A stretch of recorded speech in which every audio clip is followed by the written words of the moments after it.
C'est parti pour la react de la vidéo de Goji sur le chapitre One Piece 1190. Voici l'éveil du dieu de la destruction, la face cachée de Nika. J'ai l'impression quand même que la plupart des youtubeurs One Piece là, ils ont eu, enfin ils étaient sur la même idée de Dark Nika ou je sais pas quoi.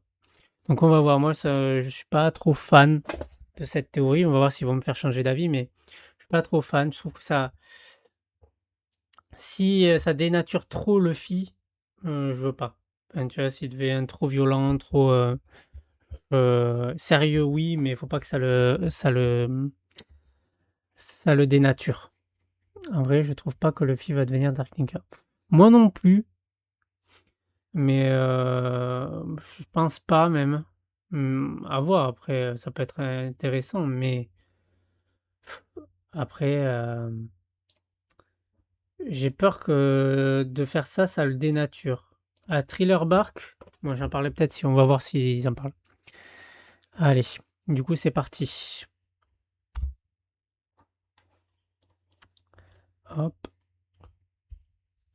Alors c'est donc ça la vraie puissance de l'équipage de Roger. Pas de doute, aujourd'hui Gaban nous prouve qu'il mérite totalement son titre Ouais, d'élite ça du roi des ferait un peu pirates. Naruto, Après ouais, avoir t'as donné de raison. véritables leçons à Luffy, c'est au tour d'Imu de goûter au haki absolument phénoménal du mange-montagne. Bienvenue dans cette review du chapitre 1190 les bros, c'est Goji et aujourd'hui nous allons analyser la puissance du désormais légendaire Scopper Gaban, son discours face à Luffy, mais aussi face à Imu, ainsi que l'incidence qu'aura sa terrible défaite sur l'homme que le monde attendait avec impatience. Le fameux power-up de Luffy va-t-il enfin avoir lieu? Je vous en parle en détail dans cette vidéo, alors prenez-vous un truc à boire et à manger et préparez-vous pour cette nouvelle review. Alors comme ça, Luffy a réussi à exaspérer Gaban, hein. C'est la première fois qu'on voit quelqu'un parler comme ça à Luffy, c'est une folie. Littéralement, il le chope par le col et il lui dit « T'es inutile mec ». Et pour le coup, on peut pas lui donner tort, c'est vrai. La presta de Luffy face à Imu est catastrophique. Au moins Loki, lui même s'il a perdu, il s'est quand même bien battu, tu vois. Là, Luffy lui a fait moins de dégâts en Gear 5 que dans sa forme basique avec le coup de poing qu'il lui a porté à la fin du chapitre 1186. Après, moi ça me va bien sûr de voir Luffy un petit peu plus faible, forcément ça donne un petit peu plus de prestance à Imu, profitons-en, j'ai envie de dire parce que ça risque de pas durer, mais Ouais, après, le fil a eu par surprise et après, il y avait aussi le fait que il y a eu beaucoup de discussions entre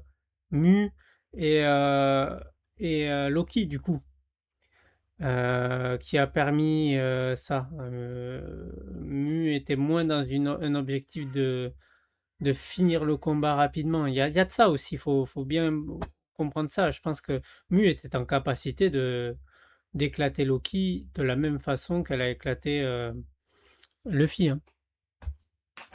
C'était vraiment un cauchemar en cuisine, tiers ce chapitre. Ouais.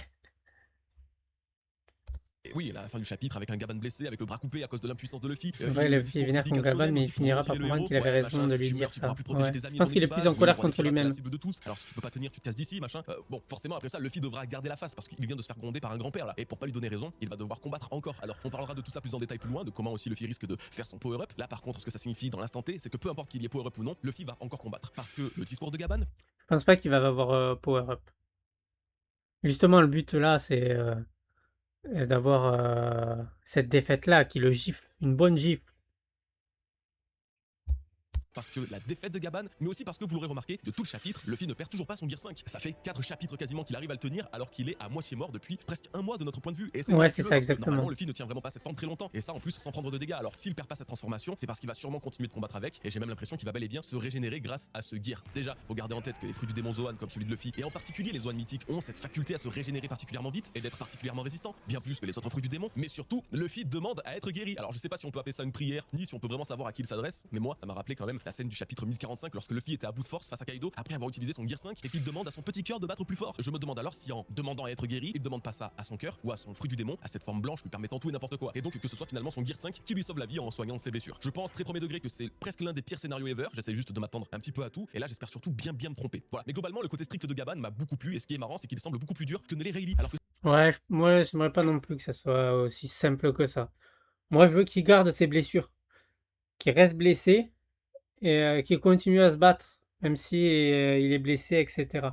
Comme quand il a combattu contre Katakuri, il s'est fait arracher la moitié de l'abdomen, là, il a continué. Je pense qu'il y a moyen qu'il continue.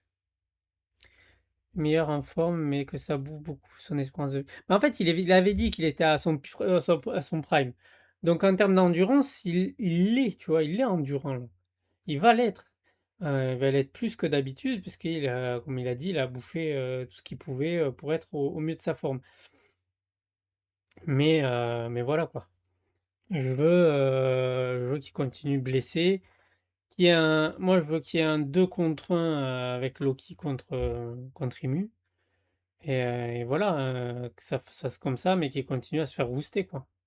Que si on fait un petit parallèle avec Zoro et Sanji, bah, normalement c'est Zoro qui a une mentalité à la Gaban. Donc ils ont fait un petit switch, moi j'aime bien. Alors comme je vous disais, ce que j'ai aimé aussi, c'est le fait qu'il demande plus de rigueur à Luffy, parce que même si je veux voir pour une fois le gouvernement gagner une bataille, franchement, c'est le minimum, c'est vrai que Luffy manque par moment d'aura ou de sérieux hein, qu'on attend d'un empereur. Alors je considère pas que c'est la faute du Gear 5 en lui-même ou du côté de Netoons, même si on en reparlera plus tard et que effectivement Oda a introduit cette transformation pour briser le côté trop sérieux des combats de Luffy, mais je pense que c'est plutôt dans la façon de réfléchir de Luffy, dans sa façon de voir le combat que j'y vois une faiblesse. Qu'il fasse du Tom et Jerry en fait, ça m'importe peu, qu'il tape des barres pendant qu'il fracasse des mecs aussi, ça me gêne pas non plus. C'est plutôt ce truc de pourquoi tu te transformes en génie face à Imu alors que ça n'a servi à rien. Où était le but dans tout ça? Là où tu as réussi justement à le toucher en forme basique 2 chapitres plus tôt, tu vois. On va dire qu'il manque un petit peu de vision dans ses combats, voilà, au lieu de si peu improviser. Parce il est dépassé par son fruit du démon. Pour moi, le fruit du démon, l'éveil, il y a 2 étapes. L'éveil, la première étape, c'est l'éveil, le fruit du démon, la volonté du fruit qui reste au-dessus, de celui du possesseur et donc sa personnalité, la volonté du fruit prend le dessus et donc la personnalité de Luffy a changé. Moi, c'est ça que j'ai vu. On a vu la personnalité de Luffy changer et c'est ça qu'il faut qu'il surpasse. On va retrouver Luffy d'avant. On va le retrouver. Mais là, le fruit a pris le dessus. Et le fait que le fruit ait pris le dessus fait que il fait des transformations, suivant la volonté de ce fruit-là, qui, comme, c'est dit, il y a pas de but, il y a pas d'intérêt. En fait, il y a dans le combat, ça n'apporte rien au combat.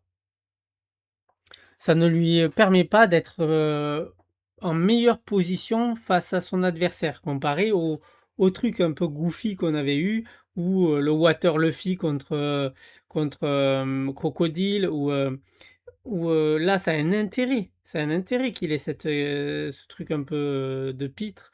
Ça apporte quelque chose, même si c'est totalement délirant, ça apporte quelque chose au combat.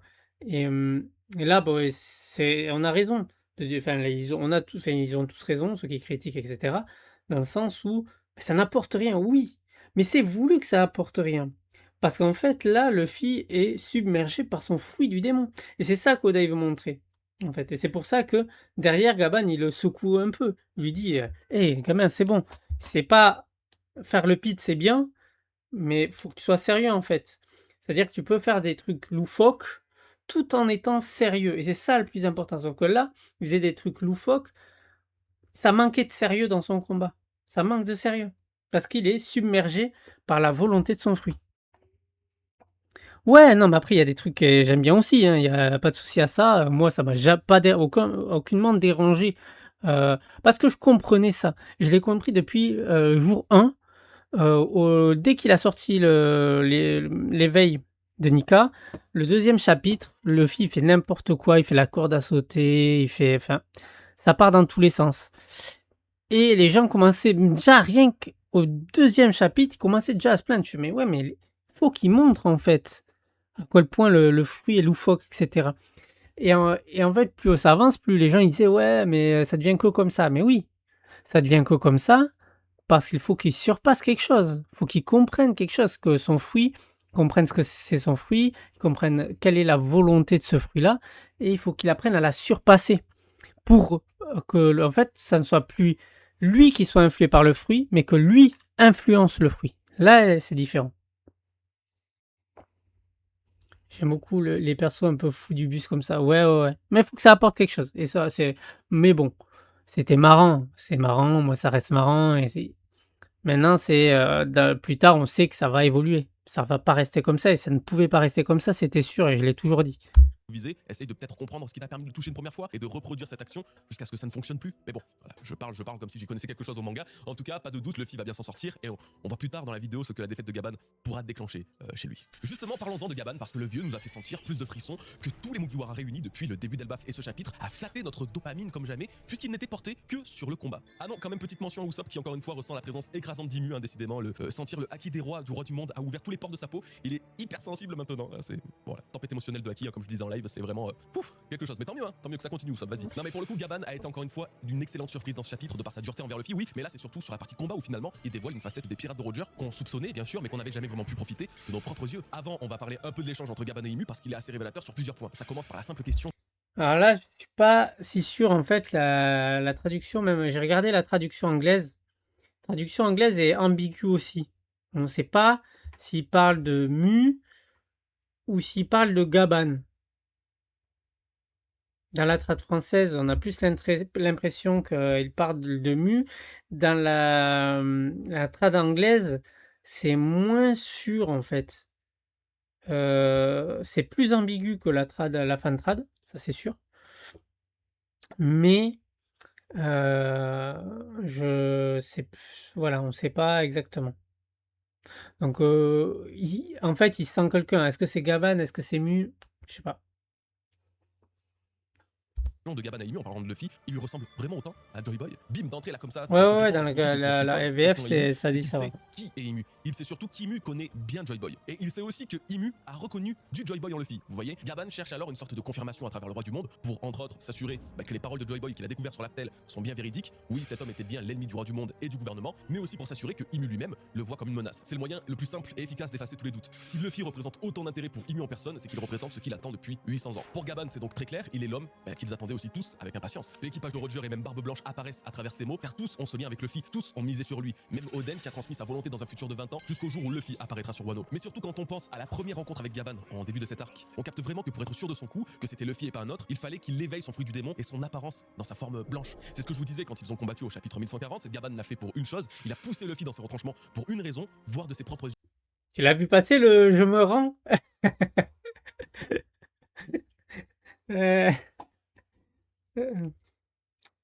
On va y aller. De Nika, si Luffy en était vraiment capable, alors c'était la preuve que Shanks avait eu raison, c'était lui. Et Shanks lui-même s'est mis à vouloir dérober le One Piece uniquement lorsqu'il s'est assuré que Luffy avait atteint ce stade et cet éveil. Encore une fois, si Roger dit... Ah, ça... Pour moi, il veut pas dérober le One Piece, Shanks. En fait, en japonais, ce qu'il a dit, c'est il est temps que le One Piece soit arraché. Mais on ne sait pas qui doit l'arracher, en fait. On va supposer que c'est lui, mais c'est suffisamment ambigu pour qu'en fait, Oda, il sous-entende que c'est Shanks attend que Luffy laisse le One Piece, que Luffy le trouve. C'est ça que j'attends. Et en fait, en fumant Kid, il met déjà, il voulait protéger, il le fait pas pour les poneglyphes, tout ça, il voulait surtout protéger sa flotte. Mais dans l'autre sens, il retire des concurrents à Luffy. Et on le voit dans ce chapitre-là. Ils sont tous là pour réaliser la volonté de Roger. C'est dit, c'est marqué. Donc non, Shanks ne veut pas le One Piece. Il veut qu'il soit arraché, il veut qu'il soit trouvé par Luffy. Parce que c'est à Luffy de trouver le One Piece et d'être celui-là qui était attendu. Gaban le dit là. Il le dit dans la page d'avant. Et on voit Shanks avec tous les autres membres de l'équipage de Roger. Qui suivent la volonté de Roger. On suit la volonté de Roger, il a dit. C'est pas un hasard. Non, ça j'y crois pas un seul instant que Baggy va le trouver par hasard. J'y crois pas un seul instant. Mais pour moi, il va se faire éclater dès qu'il y aura eu l'incident de la flotte. Moi, non, parce que ça serait pas marrant, parce que la symbolique est trop importante. Ça me parle du One Piece quand même. Tu vois? On parle du One Piece, ça peut pas être un truc. Il y a une symbolique, tu peux pas gâcher cette symbolique-là d'être le premier à le trouver en faisant une pitrerie, quoi. Ça marche pas. Y être arrivé trop tôt, c'est bien sûr car Luffy n'était pas né, mais aussi car seul lui était capable d'obtenir le One Piece. Si Shanks veut s'en emparer aujourd'hui, plus de 24 ans après la mort de son capitaine et l'apparition de Nika, c'est non pas pour lui, pour son propre plaisir, c'est pas non plus pour jouer l'antagoniste et combattre Luffy, mais c'est probablement car le One Piece est aujourd'hui possédé par quelqu'un, par Imu, qui ne peut rien en faire. Il ne peut rien en faire car, à nouveau, seul Luffy et sa représentation de Dieu Soleil peut éveiller, débloquer ou obtenir le One Piece. Vraiment, je persiste avec ça, et ça expliquerait aussi les mots d'Imu dans ce chapitre. Il révèle avoir été imbécile de croire au retour de Joy Boy et d'avoir confondu les coïncidences avec le destin. En plus de reparler de destin, et vous savez bien que de mon point de vue, Imu en a vraiment peur et essaye de le changer, il disait croire au retour de Joy Boy. Et si, en plus de croire à son retour, il l'attendait. Il attendait de se servir du nouveau Joy Boy pour mettre la main sur le One Piece, vu que seul lui est capable de l'utiliser. Je vous jure que j'y crois, surtout quand au chapitre 1121, Vegapunk révélait que le sort du monde serait entre les mains de celui qui trouvera le One Piece et qu'Imu faisait partie du casting. Le One Piece est depuis 800 ans le trésor que Joy Boy s'est laissé à lui-même finalement. La dernière pièce du puzzle nécessaire à Imu pour remporter la grande guerre qui dure depuis tous ces siècles. Et je comprendrai davantage pourquoi le retour de Joy Boy est attendu par Imu, c'est l'opportunité de finir définitivement ce qu'il a commencé, mais pas seulement. Avec le One Piece, tu peux acheter le monde. Ce sont littéralement les paroles de Gaemon au tout début de One Piece, des paroles qui sont bien plus importantes que vous ne pouvez l'imaginer. Car toujours en pensant à Imu, en pensant à son plan du coup d'utiliser Joy Boy et le trésor qu'il a laissé pour accomplir son rêve final, quel qu'il soit, car oui, Imu aussi a un rêve, nous avons enfin la réponse à notre question datant du chapitre 1163. Que voulait dire Imu quand il parle de son monde inachevé? Et je crois avoir compris. Son monde est inachevé car pour ce faire, il a besoin du trésor de Joy Boy, la seule chose qu'il n'a jamais su utiliser, la seule chose qu'il demande comme clé, Joy Boy lui-même. Et c'est pour ça qu'aujourd'hui, Imu Ouais, je suis pas d'accord sur ça. Je suis pas d'accord parce que on n'a pas la même vision de ce qu'est le One Piece. Et je pense que même Mu n'a pas besoin et ne sait pas, il s'en fiche de ça. Son monde n'est pas achevé parce que je pense qu'elle veut créer un monde où elle a l'entier contrôle sur tout. Sur tout. Que tout le monde lui soit soumis. Que le monde entier lui soit soumis. En gros, c'est ça. Que plus personne n'ait de libre arbitre. Soit tous soumis. Pour moi, c'est plus ça, en fait. Le One Piece n'a aucun intérêt à ça. Et après, moi, c'est ma perception du One Piece, parce que moi, je pense, comme tu le sais, voilà, j'ai mon idée sur le One Piece, j'ai fait les théories, je les ai en vidéo. Bon, je vais pas je peux le dire, mais bon, pour moi, le One Piece, c'est le saké de Binks. C'est du saké. C'est le saké de Binks, de la chanson, et que Binks serait le vrai prénom de Joy Boy, il s'appelait Binks, quelque chose dit Binks. Et donc, que ce saké-là, en fait, il avait pour but de rassembler tous les peuples. Voilà. Donc, partant de ce principe-là, je peux pas matcher avec lui sur ça. semble si déçu de ne pas voir Luffy aller plus loin, qu'il semblait lui aussi attendre et s'est senti trahi en voyant que le seul prétendant à ce titre n'avait pas du tout les épaules. Et qu'il disait être face à Joy Boy au chapitre 1187 pour dire un chapitre plus tard, à la fin du 1188, que tu n'es pas Joy Boy car il n'est pas aussi faible. Est-ce que vous voyez Ouais, mais là, c'est pareil. Mu se prépare à la guerre. Elle se prépare à la guerre. Elle se prépare pas à créer son monde. Elle se prépare à la guerre qui est teasée. C'est ça, en fait. Et là, elle se rend compte qu'en fait, elle s'est préparée à une guerre où son opposant principal est beaucoup plus faible que ce qu'elle imaginait, en fait. C'est ça. Et donc, elle se demande sûrement pourquoi elle s'est préparée à tout ça, en fait. où je veux en venir? Le monde attend Joy Boy, mais Imu aussi, car il est la clé pour achever son monde, son idéal, son rêve. Et le problème, c'est qu'Imu ne peut pas partir d'Elbaf en pensant que Luffy n'est pas celui attendu, enfin si, mais il y a deux scénarios. Le premier, c'est que Imu retourne sur Marie-Joise à cause de la limite de temps qui s'est fait ressentir à 2 reprises dans ce chapitre où on le voit souffler et tousser du sang. Il quittera alors Elbaf en pensant Luffy mort et avec la certitude que ce n'est toujours pas le moment, ce n'est toujours pas Joy Boy et peut-être qu'il ne reviendra jamais. Soit c'est l'inverse, on en parlera du coup plus loin, mais Luffy, dans un élan de colère et de dernier espoir, mélangé à de l'instinct, un truc un peu inné, dévoilera un acquis des rois d'une rare puissance qui rappellera à Imu l'homme qu'il a combattu autrefois, il y a 800 ans. Il retournera à Marie-Joise, souriant, sûr du retour de Joy Boy, mais aussi de la conclusion prochaine de son objectif attendu depuis des siècles. Tout ça, c'était pour la première partie de l'échange avec Gaban. La deuxième partie sera plus courte, mais il fait effectivement mention de plusieurs choses sur lesquelles je voulais revenir. Vous aurez remarqué la réflexion de Gaban à Imu, quelle apparence répugnante, difficile de croire que tu appartiens à ce monde. C'est peut-être juste une phrase comme ça, et ok, hein, par contre, ça peut révéler quelque chose de réel, de cohérent. Imu peut venir d'un autre monde. Depuis 2006, 20 ans, littéralement, les extraterrestres existent dans l'œuvre. Ils ont été introduits. Non, ça, j'y crois pas. Pour moi, Mu est une création, plutôt. Mu est un clone. Et l'être ultime de l'ancien royaume. comme Vegapunk a créé ses êtres ultimes à travers les séraphins, l'ancien royaume qui était ultra avancé a dû faire de même. Et cette finalité, c'est Mu. C'est Mu. Avec un haki surpuissant. Enfin voilà, tout. Ben, on a déjà vu des enfants. Pour moi, c'est un enfant. Et ça continue le thème des enfants qui sont très puissants dans One Piece. On a eu Aiza à Skypiea, qui avait un haki de l'observation incroyable. Il y a eu Momo, qui pouvait parler avec Zunesha et qui s'est sûrement lié à qui a sûrement le haki des rois.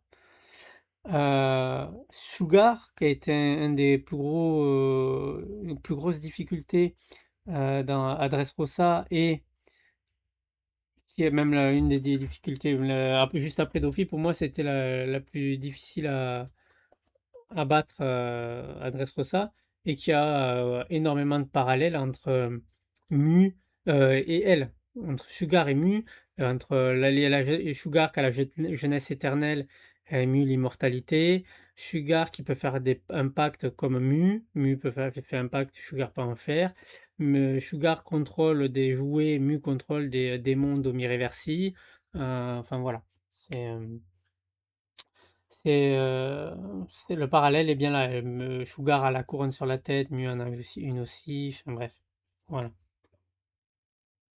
De la manière la plus naturelle qui soit, à travers la mini-aventure d'Ener qui, en se dirigeant sur la Lune, découvrit à la fois des formes de vie humanoïdes, Ouais, mais aussi pareil. l'existence d'une Ça ancienne serait nul si civilisation c'est lunaire Imu qui a était un elle-même alien. migré sur Terre par manque d'énergie. En fait, Ener, King, Konis, même Urouge, tous ces gens-là sont des extraterrestres et ça ne choque personne car ils sont probablement issus de cette civilisation descendue sur Terre. Alors, je vous le dis, Imu tire peut-être les mêmes origines, des origines lunaires, puisque de toute façon, la Lune serait le royaume des dieux d'après les mots d'Ener, mais aussi parce que Imu partage des traits avec les Lunarians, notamment le feu, la peau foncée, les cheveux blancs. Non, on sait pas. On sait pas. On connaît pas les couleurs de Mu. On n'a aucune couleur de Mu. S'il faut Mu à la peau là, elle a la peau rouge. Si elle a la peau rouge, toute cette argumentation-là, elle tombe à l'eau. Si elle a la peau rouge et les cheveux, même pas les cheveux, tu sais même pas quelle couleur ils sont les cheveux. S'il faut, ils sont vert clair. Mais sur du noir et blanc, tu peux pas savoir tant qu'on n'a pas les coloris de, de Mu, tu peux pas savoir. On se doute qu'ils sont blancs. Mais je pense pas que sa peau soit celle de Lunaria. On peut même aller jusqu'à dire que les deux contrôlent les gens comme des pantins. Ouais, ben c'est ça, le pacte.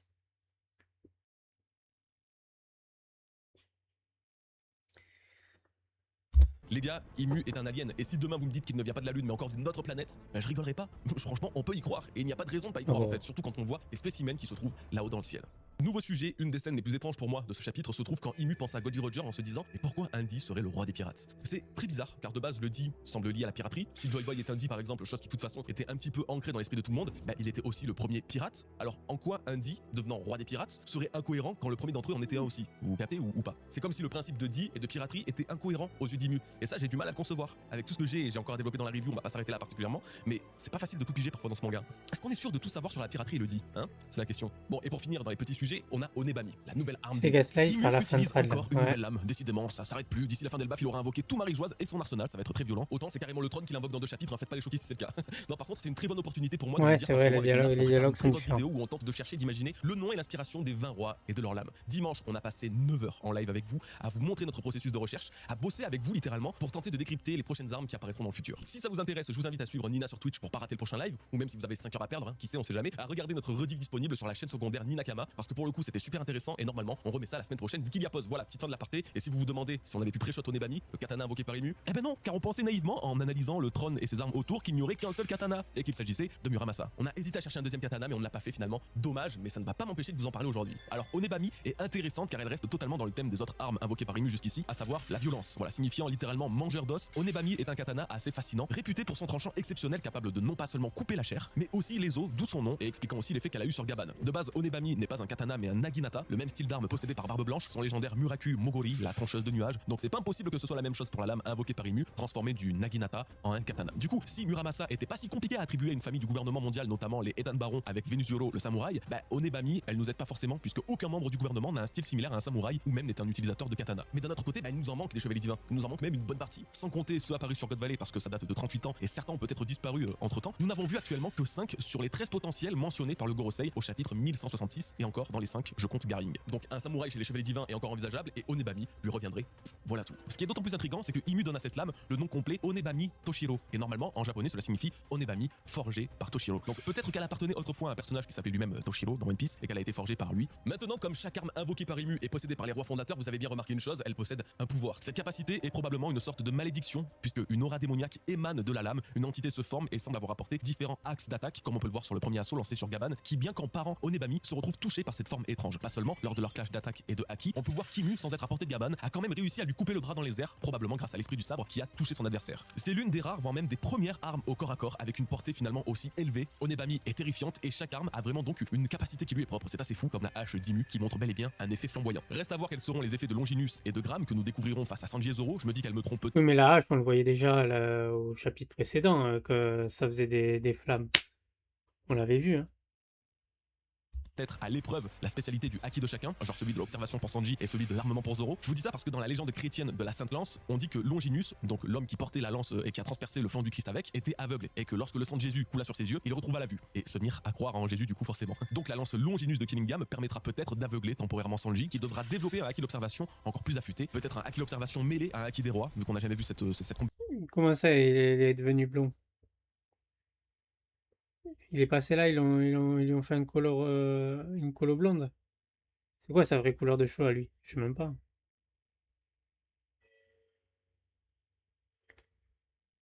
Ah oui, oui, il était blanc, il me semblait, ouais. C'est l'orange dans l'animé. Ah bon? Je savais même pas, tu vois, je regarde pas l'animé. combinaison, bref on verra bien, mais si j'ai déjà hâte de découvrir les 20 lames, j'ai encore plus hâte de découvrir leur pouvoir. Voilà, alors tous les sujets ont été plus ou moins abordés, il en reste 2, la fin du chapitre bien sûr, mais aussi Merci, et surtout le haki de Gaban. Finalement c'est l'un des trucs qui m'a le plus choqué aussi de tout le chapitre. Gaban utilise une nouvelle technique, probablement son attaque ultime, Kamudo Yachi Takeru. Cette attaque est une version améliorée de son Yazo Takeru utilisé face à Luffy et Zoro, et on comprend pourquoi elle est améliorée, il a littéralement découpé l'arbre d'Adam. Une branche entière du bordel qui fait l'équivalent de quoi? Une île entière, ou du moins une île façon Onigashima. C'est waouh, j'imagine pas ce que le meilleur épéiste du monde peut faire si un gars aussi vieux que lui est blessé, que Gaban est capable avec ses 2 petites haches. Maintenant vous l'aurez remarqué vous aussi, mais le haki de Gaban était si exceptionnel qu'il s'est transformé en une attaque à part entière. Il n'avait pas besoin de trancher avec ses armes car les éclairs de son haki le faisaient déjà pour lui. Nous avons là toute la démonstration de l'évolution du haki et même plus encore. Le haki devient tangible. Il le devient de plus en plus. À l'époque il était par Shanks qui détruisait le Moby Dick en l'expulsant. Maintenant il devient tranchant et impactant par des experts comme Gaban. Et les dégâts infligés à Imu sont quand même sérieux puisque juste avec cet éclair, Imu se retrouve blessé, il saigne et doit se protéger car il prend pas du tout cette attaque à la rigolade. Donc bien sûr je parlais de Shanks et finalement ça rappelle son fameux haki Wi-Fi contre Ryokugyu sur Wano. La scène était un petit peu compliquée à comprendre, on ne savait pas quelle véritable technique il utilisait. Du coup c'est vraiment un mélange de haki des rois et de l'armement qu'il peut contrôler à sa guise. Maintenant moi je vais conclure par une chose, c'est l'une des théories que j'affectionne le plus depuis des années. Écoutez-moi bien, Luffy il est capable de choper les éclairs et les renvoyer sur ses adversaires, on est d'accord, il l'a fait à plusieurs reprises. Je suis persuadé qu'à un moment il sera capable de faire la même avec les éclairs de haki. À une époque où c'était peut-être qu'un effet visuel, c'est devenu aujourd'hui, vous l'avez bien vu, un véritable élément tangible et dangereux. Donc je ne sais pas quand, probablement pas dans le prochain chapitre en tout cas, mais c'est encore une pierre de plus sur l'édifice de ma théorie un petit peu débile peut-être avec laquelle j'aime forcer de temps en temps. Luffy prendra des gros éclairs de haki et les balancera. Non, ouais. Ça, vu qu'on projette du haki, est-ce que les rendre tangibles parce qu'il peut rendre tangible, c'est bon, hein, ça passe. C'est pas si bête que ça, hein.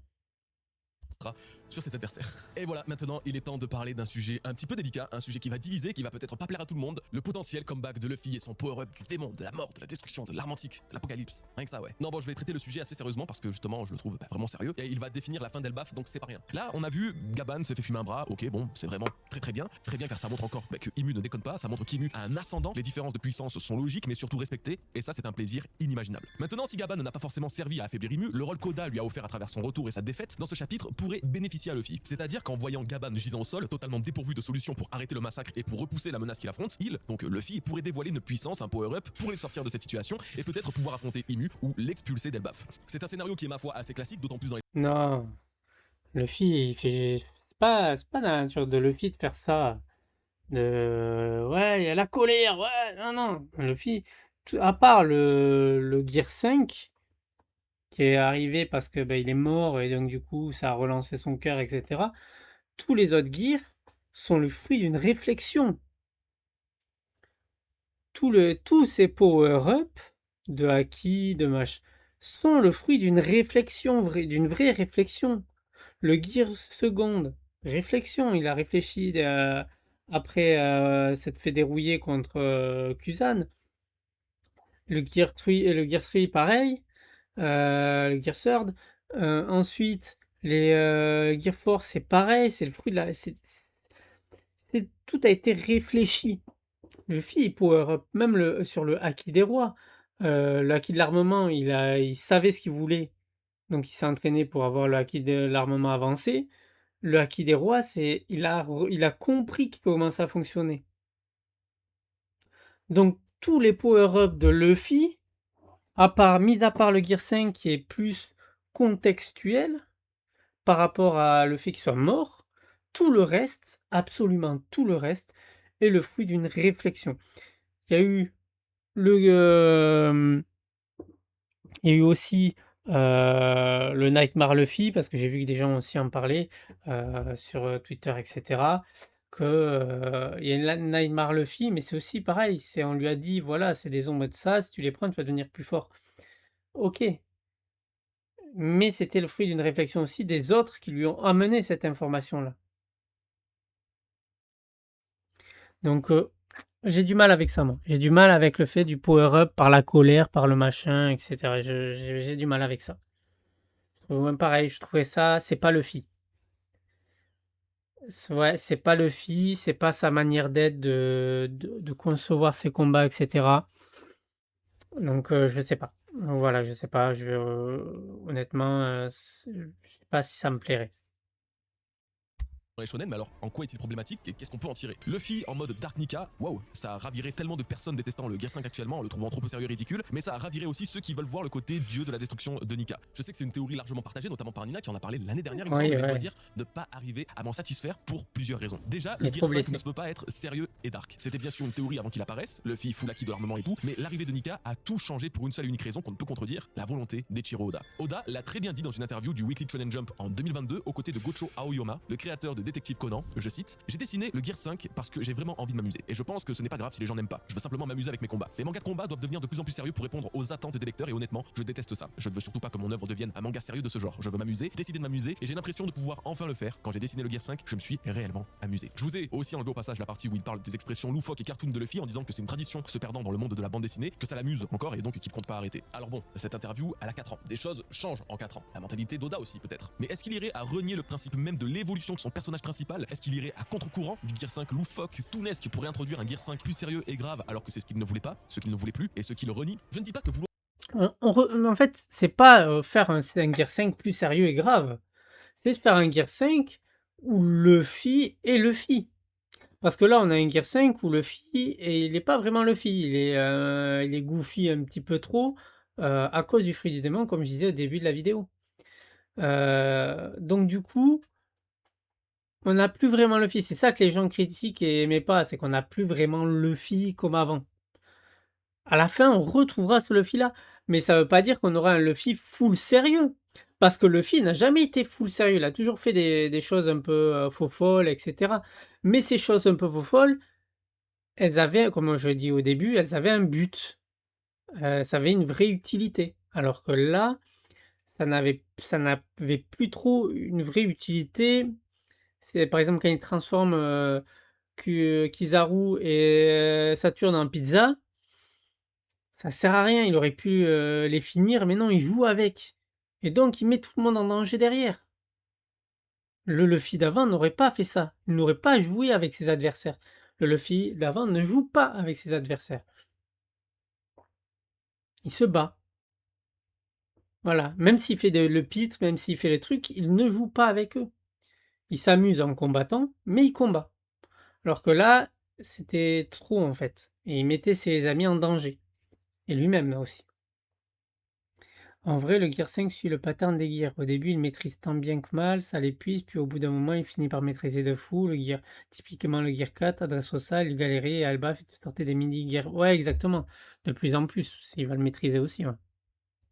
Vouloir un gear plus sérieux, c'est mal ou incohérent, pour le coup c'est surtout à l'opposé de ce que déclarait et voulait l'auteur lui-même. Alors est-ce qu'on peut s'attendre sur Elbaf face à Imu à un Dark Nika très sérieux et tout? Normalement non. Est-ce que du coup on peut s'attendre à un Nika dieu de la destruction ou que sais-je encore? C'est possible, mais il faut faire la différence entre plusieurs choses. Tout d'abord, si power-up du style il y a, il faut que Luffy reste dans la même veine et que cette nouvelle forme soit tout autant humoristique. Ensuite, vouloir un mode dieu de la destruction, car Nika est considéré comme tel pour certains géants, rend la chose un peu difficile car il n'a jamais été dit que Nika avait deux états ou deux modes. Cette idée venant du chapitre 1136 où les géants débattent sur quel genre de dieu est vraiment Nika est surtout révélateur des différentes interprétations qu'ont les peuples sur ce dieu soleil. Certains disent qu'il est le dieu de la libération, d'autres de la destruction et d'autres.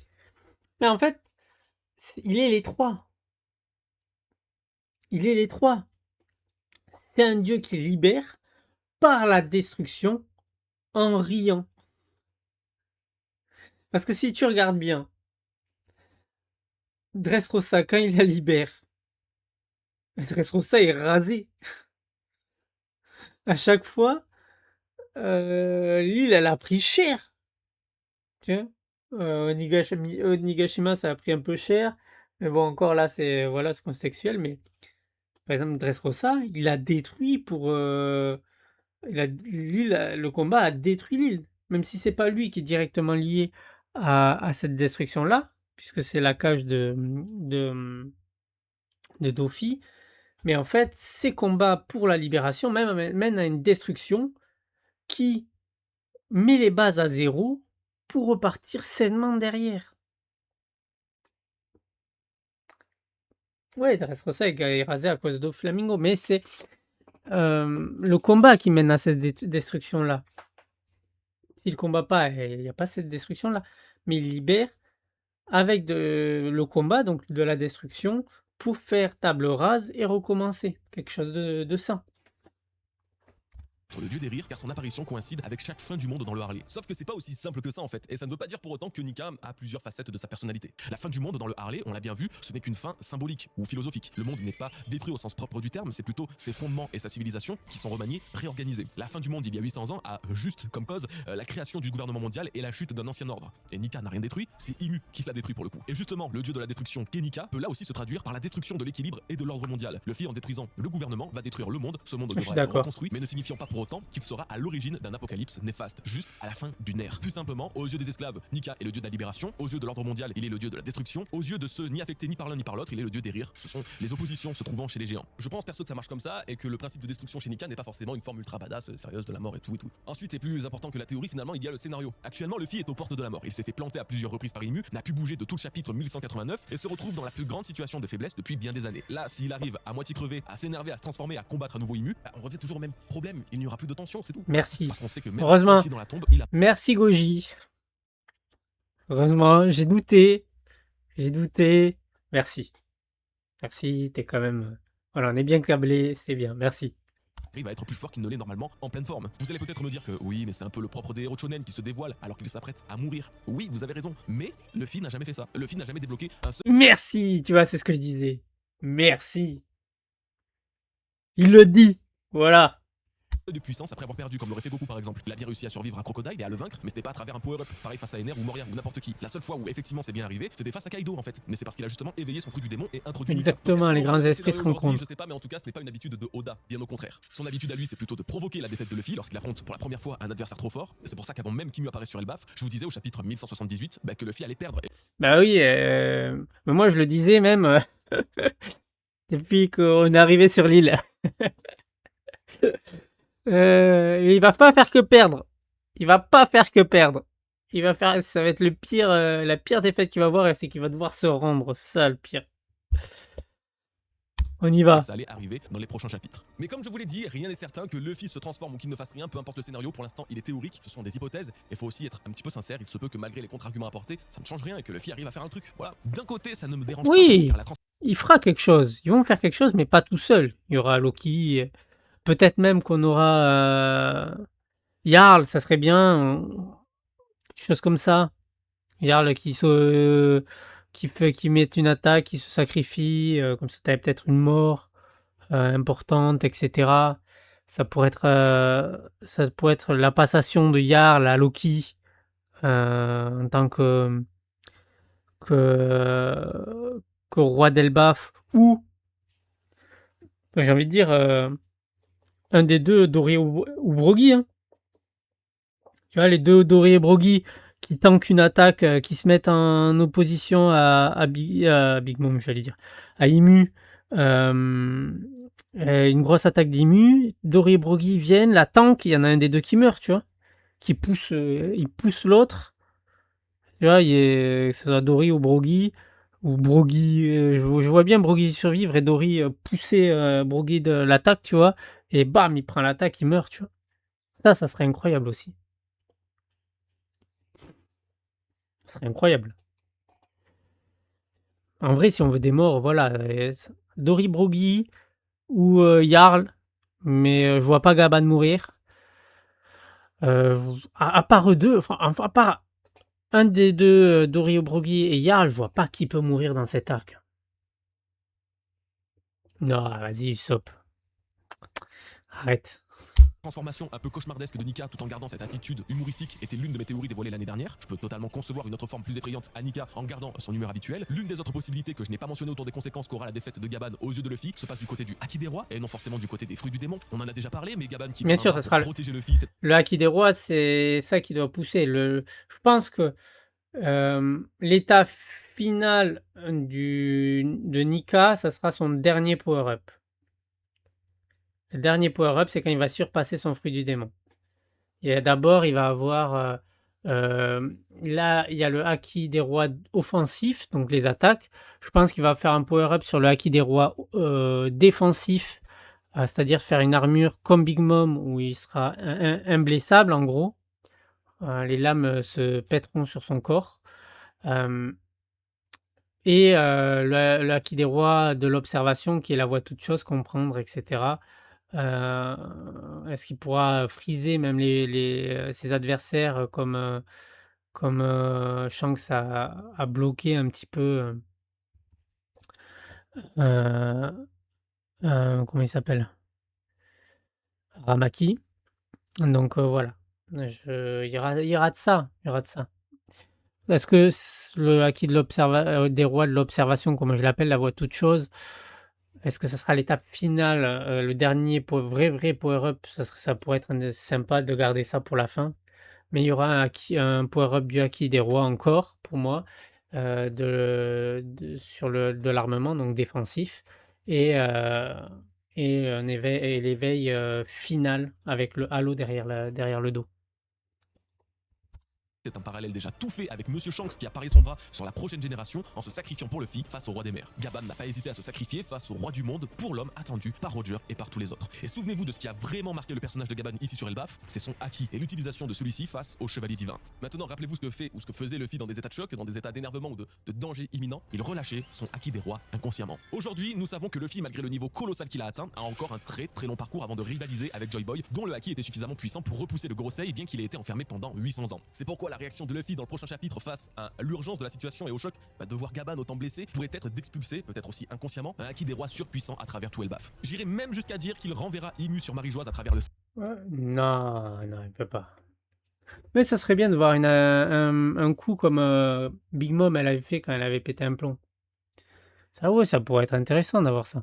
Mais qui choquerait un peu Imu, mais ça la renverra pas. Faut pas abuser. cercle des abysses comme le Gorosei sur Egghead, mais j'espère pas. Quoi qu'il en soit, le scénario est quand même cohérent par la situation. Une situation critique que Luffy ne peut contrôler mène à l'utilisation de son haki des rois dans un contexte et un arc où le haki est au centre de l'attention. Tout ça pour sauver à son tour un membre de l'équipage de Roger après avoir été déjà sauvé par deux d'entre eux. Vous voyez l'idée? Dans le fond, je suis toujours pas très fan que Luffy fasse actuellement quoi que ce soit face à Imu, mais je serais hypocrite en disant que ce scénario ne peut pas arriver et en le trouvant absolument incohérent. Surtout quand il fait écho. Non, ça, je pense que c'est le rôle de Ganko de faire ça. Sinon, il n'y a pas d'intérêt à Ganko.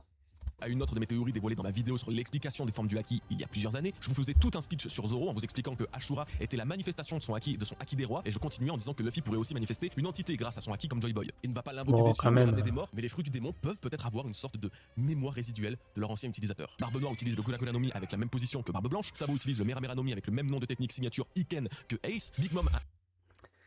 Parce que les fruits ont une mémoire, oui, mais une entité, non. La mémoire de ce qu'ils les ont et qu'ils les ont utilisés reste dans le fruit. La façon dont ils sont utilisés reste dans le fruit, en fait. Et chacun y apporte sa propre touche après. Au début, ils utilisent des pouvoirs similaires et après, ils apportent une autre touche et le fruit se développe comme ça. Devient de plus en plus polyvalent par l'utilisation. Pour HBT les autres et ça beau, c'est un hommage. Ouais, il y a de ça, mais je pense qu'il y a aussi le fait qu'il y a la volonté du fruit. Pour moi, tous les fruits ont une volonté et que donc les possesseurs précédents ont imprégné leur volonté dans ces fruits-là et que donc c'est c'est c'est imprégné. Une fois qu'ils ont les fruits, ils sortent pas les techniques de nulle part. Ils ressortent ce qui est ancré dans le fruit. Comme les séraphins qui reproduisent les techniques alors qu'ils les ont jamais vues. Tu vois? Alors là, Barbe Noire, il l'a déjà vu la technique, mais Sabot ne l'avait jamais vue, cette technique-là. Donc, qu'il le sache, ça peut être bizarre, tu vois, de dire, mais il a jamais rencontré Ace avec ce fruit du démon. Donc comment il pourrait savoir connaître la même attaque que Ace? C'est pas logique en fait, en vrai. Que ça soit un hommage pour nous, oui, mais de son point de vue, s'il faut, c'est juste une attaque qui fait comme ça, tu vois? Et pour moi, en fait, cette attaque, elle sort de la volonté du fruit. Il disait juste que dans les 2 exemples qu'il a cités, je trouve ça trop tiré par les cheveux. Il aurait pu le voir dans les journaux en soi. Oui aussi, mais je pense plus qu'il y a de ça aussi. Tu peux le faire pour une attaque, pas pour, toutes les autres, tu vois? A instinctivement su utiliser le Solu Solunomi directement après l'avoir consommé de Mother Carmel. Et là où on peut dire ouais mais c'est n'importe quoi parce que en fait ils ont vu les anciens utilisateurs faire, c'est normal qu'ils reproduisent le même geste. Ben, j'arrive avec le contre-exemple parfait qu'est Bartolomeo, utilisateur du Bari-Bari-Nomi. Il invoque ses barrières en croisant les doigts exactement de la même manière que le faisait Semimaru, le précédent utilisateur de ce fruit qu'il n'a probablement jamais rencontré de sa vie. Une telle chose serait Ouais, c'est possible ça. par la mémoire résiduelle des fruits du démon qui garde quelques Non, microscopiques pas données de tous leurs utilisateurs, pas influençant résiduel. l'utilisation de leur Non, pas résiduel, pas microscopique. Il garde la volonté comme dans son facteur de lignage, comme les gens gardent leur volonté est inscrite dans leur facteur de lignage. Parce que Kuma, pourquoi il est allé protéger Bonnet alors qu'il a plus de conscience, c'est parce que sa volonté est encore ancrée dans son facteur de lignage, qui est son sang, qui est encore dans son corps. C'est tout. Et on le voit avec les séraphins qui développent des techniques de leurs clones sans les avoir jamais rencontrés. C'est le S-Shark qui refait les mêmes techniques que Jinbei sans l'avoir jamais rencontré. Je suis désolé. C'est le facteur de lignage, c'est la volonté de Jinbei, toute son expérience qui est ancrée dans ce facteur de lignage, qui ressort. Et ben, dans le fruit du démon, c'est pareil. Chaque fruit du démon a un facteur de lignage qui accumule l'expérience des utilisateurs et qui le fait ressortir sur les utilisateurs suivants. Et Snake qui creuse sur le fil exactement, etc., etc.